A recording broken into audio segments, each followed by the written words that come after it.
అనర్హత పిటిషన్ల వ్యవహారంలో వైఎస్ఆర్ కాంగ్రెస్ పార్టీ నుంచి ఫిరాయించిన ఎమ్మెల్యేలకు అసెంబ్లీ స్పీకర్ తమ్మినేని సీతారాం మరోసారి నోటీసులు జారీ చేశారు.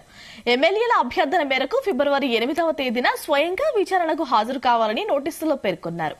ఈసారి వాళ్ల నుంచి పూర్తి స్థాయి వివరణ తీసుకున్నాకే నిర్ణయం ప్రకటించే అవకాశాలు కనిపిస్తున్నాయి.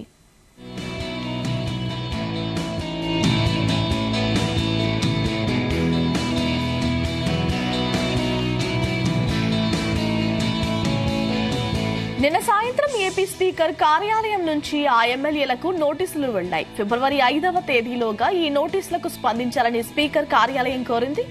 వైఎస్ఆర్ కాంగ్రెస్ పార్టీ నుంచి ఫిరాయించిన 4 ఎమ్మెల్యేలతో పాటు పిటిషనర్ అయిన ఏపీ ప్రభుత్వ చీఫ్ విప్ ముదునూరి ప్రసాదరాజులకు నోటీసులు పంపించారు. ఈ 5గురిని ఒకేసారి కలిపి విచారణ చేయనున్నారు స్పీకర్ తమ్మినేని.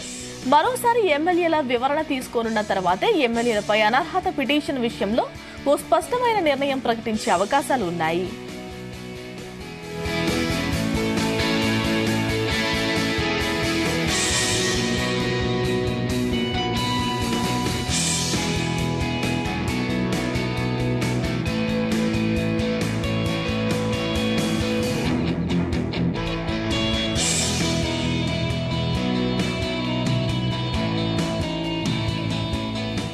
ఫిరాయింపుదారులపై అనర్హత వేటు వేయాలంటూ అసెంబ్లీలో చీఫ్ విప్ మదునూరి ప్రసాదరాజు, మండలిలో చీఫ్ విప్ మేరెగ మురళీధర్ ఫిర్యాదులు చేశారు.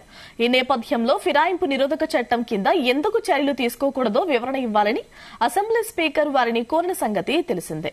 ఈ నేపథ్యంలో వైఎస్ఆర్సీపీ, టీడీపీ నుంచి పార్టీ ఫిరాయించిన మొత్తం 8 మంది ఎమ్మెల్యేలు అనర్హత పిటిషన్పై సోమవారం స్పీకర్ తమ్మినేని విచారణ జరిపారు.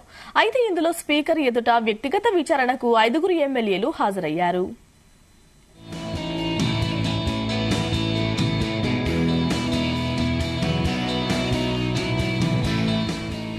ఈ క్రమంలో వివరణ ఇవ్వడానికి తమకు 4 వారాల సమయం ఇవ్వాలని వారు విజ్ఞప్తి చేశారు. ఇప్పటికే 3 సార్లు టైం ఇచ్చిన సంగతి గుర్తు చేశారు. మరోవైపు అధికార వైఎస్ఆర్ కాంగ్రెస్ పార్టీ నుంచి తెలుగుదేశం పార్టీలోకి ఫిరాయించిన ఎమ్మెల్యేలు మేకపాటి చంద్రశేఖర్ రెడ్డి, ఆనం రామనారాయణ రెడ్డి, కోటంరెడ్డి శ్రీధర్ రెడ్డి, అలాగే ఉండవల్లి శ్రీదేవిలతో పాటు ఎమ్మెల్సీ సి రామచంద్రయ్యలకు హైకోర్టులో చుక్కెదురైంది. విచారణకు సంబంధించి తదుపరి చర్యలన్నీ నిలుపుదల చేసేందుకు హైకోర్టు నిరాకరించింది.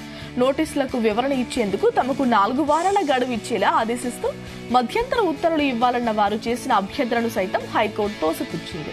ఈ దశలో ఎలాంటి మధ్యంతర ఉత్తర్వులు ఇవ్వడం సాధ్యం కాదని తేల్చి చెప్పింది కోర్టు. తదుపరి విచారణను ఫిబ్రవరి 26వ తేదీకి వాయిదా వేసింది.